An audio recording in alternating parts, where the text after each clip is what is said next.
দর্শক সবার প্রতি শুভকামনা জানিয়ে শুরু করছি এনটিভির নিমন্ত্রণে। আপনাদের সঙ্গে আছি আমি নুথাত সাওম।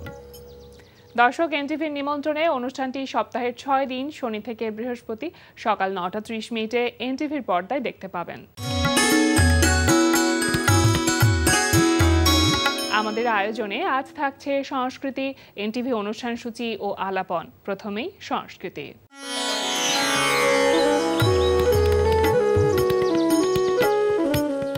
লালমাটিয়ার কলাকেন্দ্রে অনুষ্ঠিত হচ্ছে ময়নুল ইসলাম পলের একক চিত্রকলা প্রদর্শনী পাথরের বৈভব।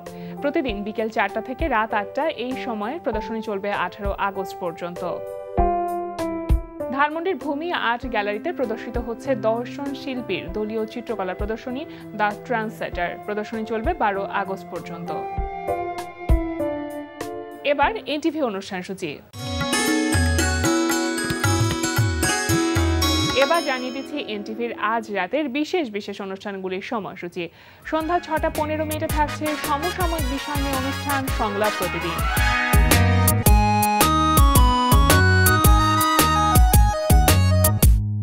সন্ধ্যা 6:45 থাকছে কাজী মোহাম্মদ মোস্তফার প্রযোজনায় অনুষ্ঠান বিজ্ঞানী আনন্দ।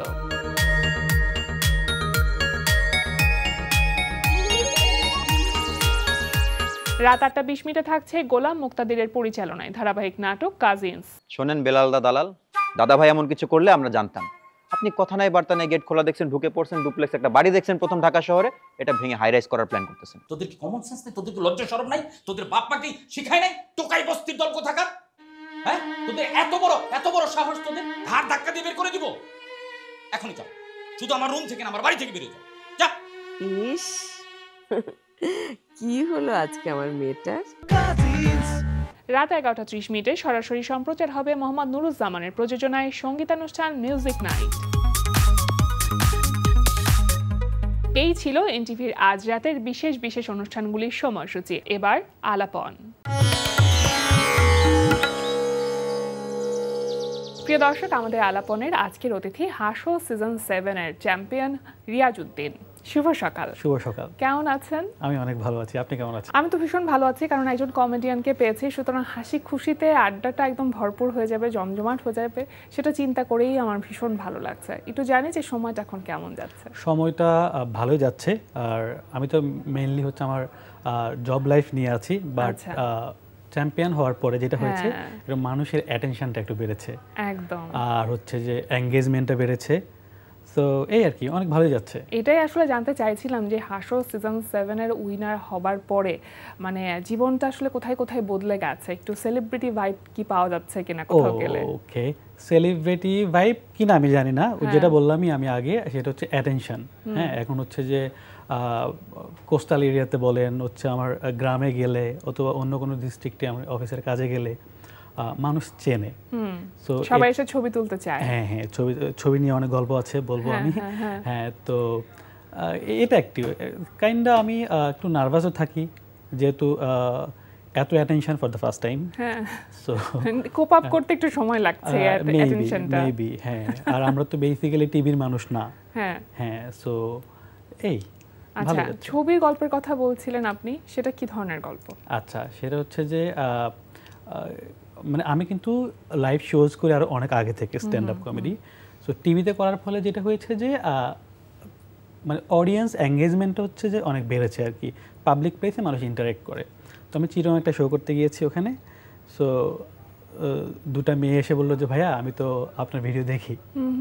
তো আমি বললাম তো ওকে ফাইন, থ্যাংক ইউ। বলে যে আমরা কি আপনার সাথে একটা ছবি তুলতে পারবো? শিওর। তো ওরা ছবি তুলছে। তো আমাদের দেশে হয় কি, কোনো মানুষ কারোর সাথে ছবি তুলতে দেখলে আরো মানুষ জমা হয়ে যায়, অনেক মানুষ আসছে, সবাই ছবি তোলা স্টার্ট করছে। তো কাইন্ডা দুইটা মেয়ে ছবি তুলতে আসছে, এর একটা গ্রুপ ছবি হয়ে গেছে। তো সবাই ছবি তুলে চলে গেছে। যাওয়ার পরে হচ্ছে একটা ছেলে দাঁড়ায় আছে, ও কিচ্ছু বলতেছে না, জাস্ট মোবাইলে ওই দুটা মেয়ের ছবি জুম করে দেখতেছে। অনেকক্ষণ পর আমাকে জিজ্ঞেস করলো, আচ্ছা ভাইয়া আপনি যে একটু আগে দুটো মেয়ের সাথে ছবি তুললেন, ওর ওই কোনো সেলিব্রিটি? ওরা আমার সাথে ছবি তুলছে। তারপরে ছবি দেখলো, আমাকে দেখলো, আমার সামনে ছবিটা ডিলিট করে দিল।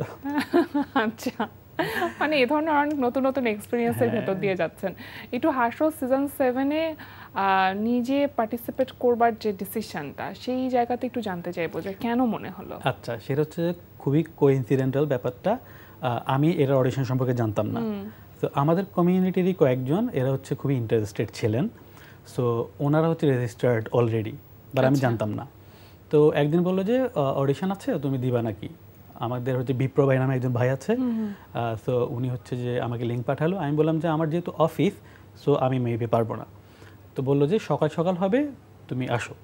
তো আমি হচ্ছে র্যান্ডমলি গিয়ে অডিশন দিয়েছি, তো হয়ে গিয়েছে অডিশনে সিলেক্টেড। দেন বাকিটা তো প্রাইমারি লেভেলে আপনি সিলেক্টেড। আমাদের হচ্ছে একটা হচ্ছে ইনিশিয়ালি সর্টিং হয়েছে, দেন হচ্ছে অডিশন হয়েছে 2 বার। আচ্ছা, তো যে অডিশন ফাইনাল যেটা গ্র্যান্ড অডিশন, সেটা হওয়ার আগে যেটা হয়েছে আমি মাঝখানে এসে আবার আমার অফিস করে গিয়েছি। আচ্ছা, একটু জানতে চাইবো যে কমেডি বা স্ট্যান্ড আপ কমেডি এইটা আপনার ভেতরে কবে থেকে আপনি মনে হলো যে হ্যাঁ এটা আমি করতে পারি? আচ্ছা, এটা ফর্মালি কখনোই মনে হয় না, আই গেস। আমি আমার হয় নাই কখনো ফর্মালি মনে, but I was that guy যে হচ্ছে যে ফ্রেন্ডদের মধ্যে ফানি। অনেকে থাকে না ফ্রেন্ডদের মধ্যে একটু অনেক ইন্টারেস্টিং কথা বলে, জোক ক্র্যাক করে, একটু উইটি। হ্যাঁ, so I was that guy. আচ্ছা, সো বাট ফর্মালি আমি কখনো চিন্তা করি নাই যে আমি একটা ফর্মাল স্টেজে গিয়ে পারফর্ম করব। এটা আমি কখনো হয় না আর কি। তো যেটা হয়েছে 2022 সালের অক্টোবর নভেম্বরে আমার লাইফের একটা স্ট্রাগলিং ফেজ যাচ্ছিল পার্সোনালি। সো আমি খুঁজতেছিলাম যে হিল করার মতো কি আছে, so that I can hill myself. বাহ। সো নাভিজ কমেডি ক্লাব যেটা বললাম আমার, যেখান থেকে আমি স্টার্ট করেছি, তো ওখানকার একটা আমি হচ্ছে পোস্টার দেখতে পাই আর কি, ওখানে একটা লাইভ শো আছে। সো সেটা ছিল অ্যাগেইন রাফসান শাবাব, আমিন আশিক, ওদের শো ছিল। সো আমি গেলাম অডিয়েন্স হিসেবে, ভালো লাগছে। তো আমি ব্যাক টু ব্যাক অনেকগুলো আমি শো অ্যাটেন্ড করেছি অডিয়েন্স হিসেবে। আচ্ছা, তো শুধু দেখবার জন্য গেছেন? শুধু দেখবার জন্য। তো ওখানে হয় কি, স্ট্যান্ড আপ কমেডিতে ওপেন মাইক নামে একটা ফর্ম আছে, যেখানে হচ্ছে যে কোনো কমেডিয়ান নতুন করে সেট লিখে, লাইক স্ক্রিপ্ট লিখে ওখানে এসে ট্রাই করে, লাইক রিহার্সাল। যে জোকটা কাজ করে তারা রাখে, যেটা কাজ করে না সেটা নিয়ে কাজ করে ওনারা। সো আমি দেখলাম অনেক নতুন নতুন ছেলে ফেলে এসে ট্রাই করে, তখন আমি একটু ইন্টারেস্টেড হলাম যে ওকে আই ক্যান ট্রাই। তো এটা হবে 2022 সালের অক্টোবর কিংবা নভেম্বর, আমি ফার্স্ট একটা ওপেন মাইক করি। আচ্ছা, তারপর হচ্ছে যে ওপেন মাইক করার সময় কি মানে একটু নার্ভাস ছিলেন? অনেক নার্ভাস ছিলাম। লাকিলি ওখানে হচ্ছে যে আহমেদ আশিক নামে যে আমাদের এক কমেডিয়ান আছে, উনি কিন্তু ওয়ান অফ দ্য পায়োনিয়ার্স আর কি এই ইন্ডাস্ট্রিতে। আমিন হান্নান এন্ড হচ্ছে আহমেদ আশিক, এই দুইজন। সো আহমেদ আশিক ছিলেন, তো উনি আমাকে বলছে অনেক ভালো হয়েছে। তো এটা আমাকে অনেক এনকারেজ করেছে, রাইট। তো সেকেন্ড আরেকটা শোতে আমি ওপেন মাইকে দুজনেই ছিলেন, আমিন হান্নানও ছিলেন। সো আমি জানি না আমিন হান্নান বা আহমেদ আশিক এরা হয়তো নতুনদেরকে এনকারেজ করার জন্য এগুলো বলে, হ্যাঁ বলে যে হ্যাঁ তুমি আমার ভালো করছো, ঠিক আছে, বাট এটা অনেক কাজে দেয়। হ্যাঁ, অনেক কাজে দেয়, অ্যাকচুয়ালি অনেক কাজে দেয়। আমিন আশিক এই দুজন হচ্ছে যে এই ইন্ডাস্ট্রির পায়োনিয়ার, এদেরকে সবাই চিনে। এরা যখন বলছে তোমারটা ভালো ছিল, এটা নিজের মধ্যে অনেক স্পৃহা জাগায় বা একটা কনফিডেন্স তৈরি করে। তো আমি হচ্ছে যে ওই দুজনের সাথে কথা হওয়ার পরে অনেক এনকারেজড ফিল করি। দেন হচ্ছে আমি 2023 সাল পুরাটা হচ্ছে আমি ওপেন মাইক করি।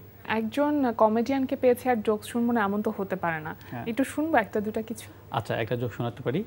সো স্ট্যান্ড আপ কমেডির যে ব্যাপারটা, সো আমার আম্মা হচ্ছে যে খুব বেশি পছন্দ করে না। হ্যাঁ, তো ওনারা আমার আব্বা আম্মা মনে করে যে ছেলে কিছু একটা টিভিতে করছে, ওনাদের কোনো আইডিয়া নাই এটা কি। ঠিক আছে, সো ওনারা জাস্ট টিভি দেখে, বাচ্চা কাচ্চাদেরকে দেখায়, দেখো তোমার চাচ্ছু, দ্যাটস ইট।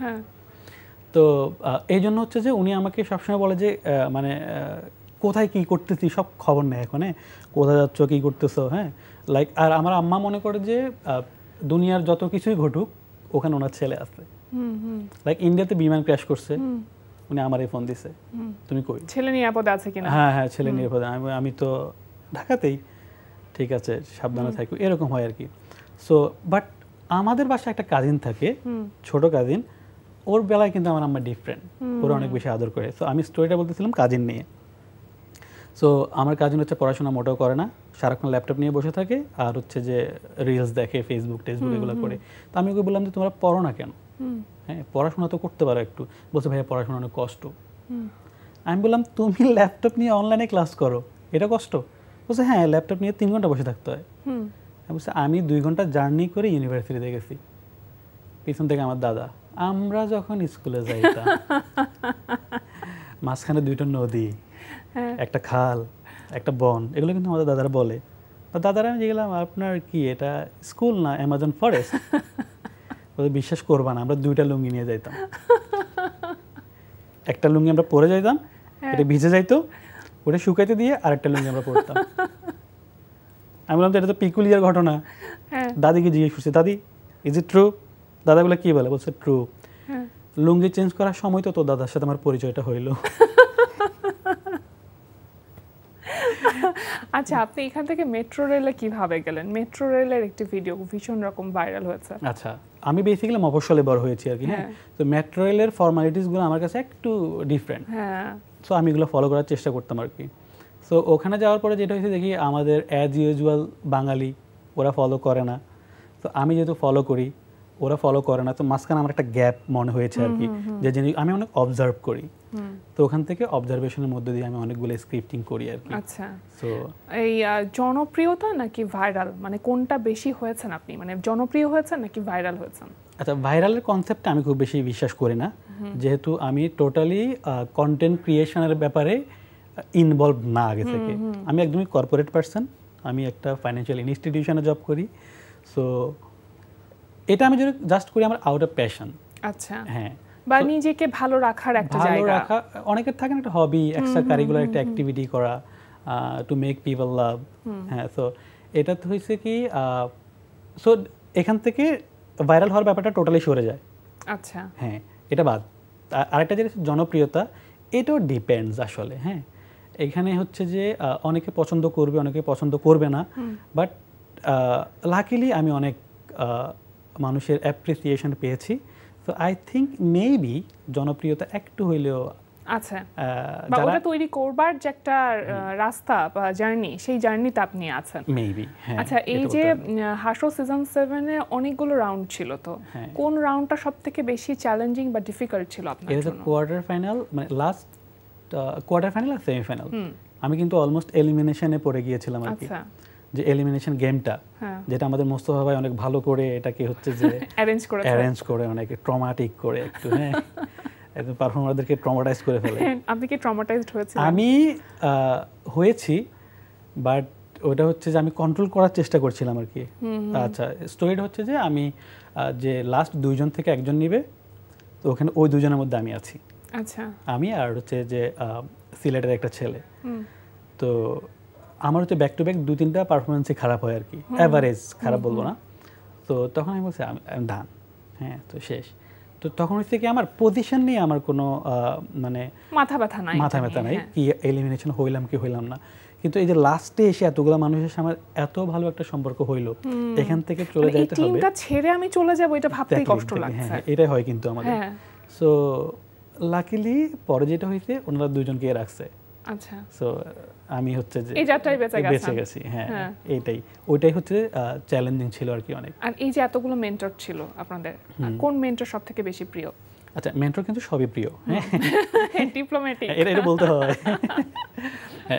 অনেস্টলি সবাই অনেক ভালো কোঅপারেট করে।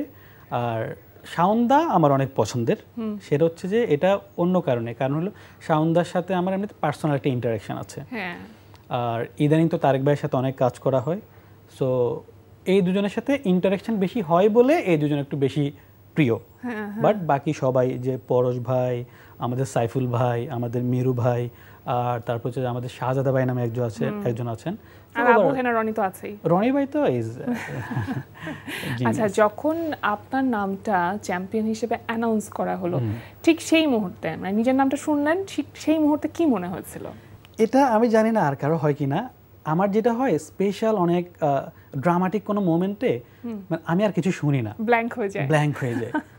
সো তখন এত কিছু হচ্ছে আমার কিছুই মনে নাই, জাস্ট আমার এটা মনে আছে রনি ভাই আমার হাতটা তুলে ধরছে। আচ্ছা, অনেকক্ষণ পরে গিয়ে আমি রিঅ্যাকশনটা দিয়েছি। আচ্ছা, ওকে, আমি চ্যাম্পিয়ন হয়েছি। আর মেন্টররা সবাই রিয়াজ করছিল, তখন আমি ফিগার আউট করি যে ওকে আমি। আচ্ছা, 3 জন জাজ ছিলেন, তো 3 জন জাজের কার কমেন্টস বা কমপ্লিমেন্টস সবথেকে বেশি খুশি করতো? তিনজনেরই তিনজনের কমপ্লিমেন্টই খুব খুশি করতো। আমিন খান ভাই হ্যাঁ খুশি করতো। উনি হচ্ছে সবসময় মোস্ট অফ দ্য টাইমই উনি হচ্ছে পজিটিভলি খুব ভালো কমেন্ট করতেন আর কি, এনকারেজিং। আচ্ছা, বাংলা চলচ্চিত্রের উপরে আপনি একটা এপিসোড ছিল এবং সেখানে আপনি বেশ কিছু জোকস বলেছিলেন। সেই আইডিয়া বা সেই কনসেপ্টগুলো আসলে কিভাবে তৈরি, এটা কি নিজে নিজে নাকি মেন্টররা হেল্প করেছিল? আচ্ছা, মেন্টররা হচ্ছে যে আমাদের বেলায় যেটা হয়েছে, আমরা যে কয়েকজন আগে থেকে স্ট্যান্ড আপ করি, মেন্টররা বেসিক্যালি সব ব্যাপারেই হেল্প করে। তো আমাদের হচ্ছে নিজেদের স্ক্রিপ্ট থাকতো।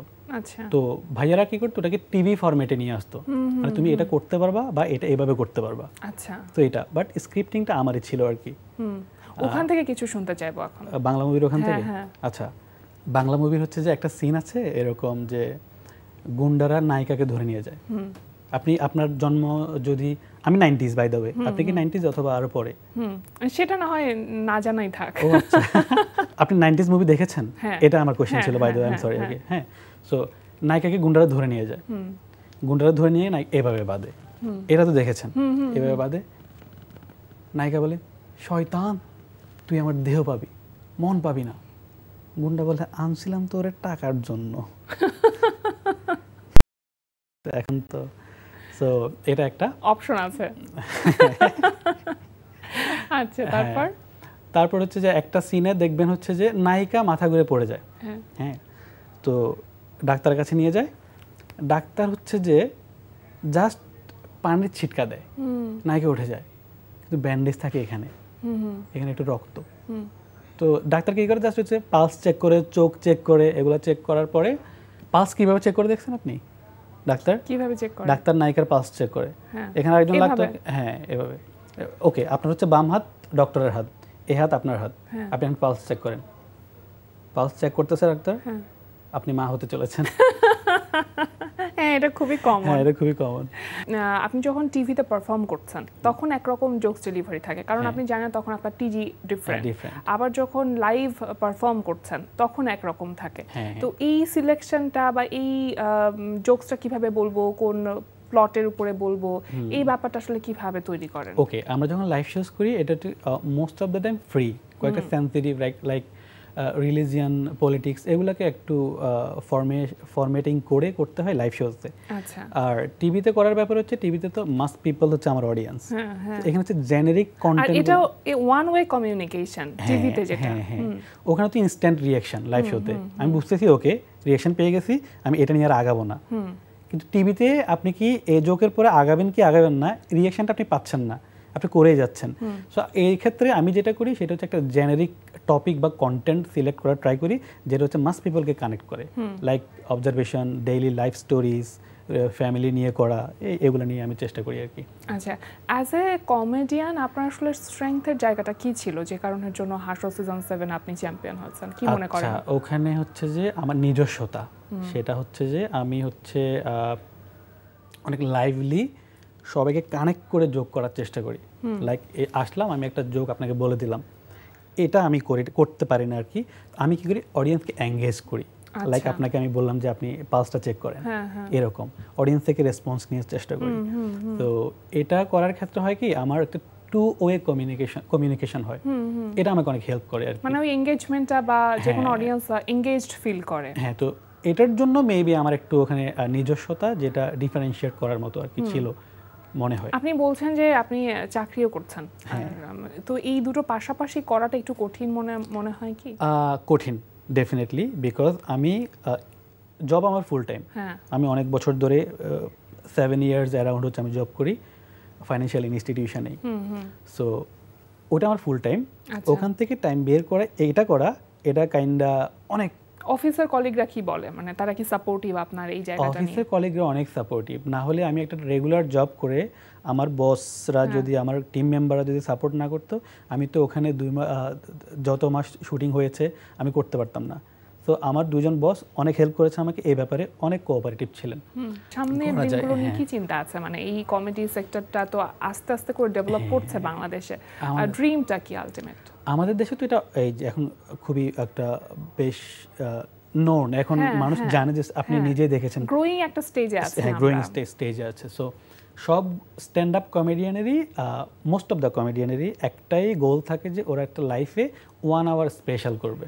ওকে, হ্যাঁ, একটা বড় অডিটোরিয়াম ভাড়া করে হ্যাঁ। ওর পার্সোনাল একটা শো হবে, যেখানে হচ্ছে যে অনেক ভালো প্রোডাকশন হবে, 1 আওয়ার একটা স্পেশাল হবে। সো আমি তো অনেক নতুন, আমি শিখছি, তো মাত্র 2-2.5 বছর হলো। তো আমারও এরকমই একটা গোল যে আমি কোনো একদিন ইনশাআল্লাহ আমার একটা স্ট্যান্ড আপ স্পেশাল 1 আওয়ার করবো। অবশ্যই অনেক অনেক শুভকামনা রইল আপনার জন্য। ধন্যবাদ। আর আজকে আমাদের আয়োজনে আসবার জন্য, সময় দেওয়ার জন্য আপনাকে অসংখ্য ধন্যবাদ। আপনাকেও ধন্যবাদ। প্রিয় দর্শক, আমরা চলে এসেছি অনুষ্ঠানের শেষ প্রান্তে। অনুষ্ঠান সম্পর্কে আপনার মতামত জানাতে মেইল করুন ntvnimontrone@ntvbd.com।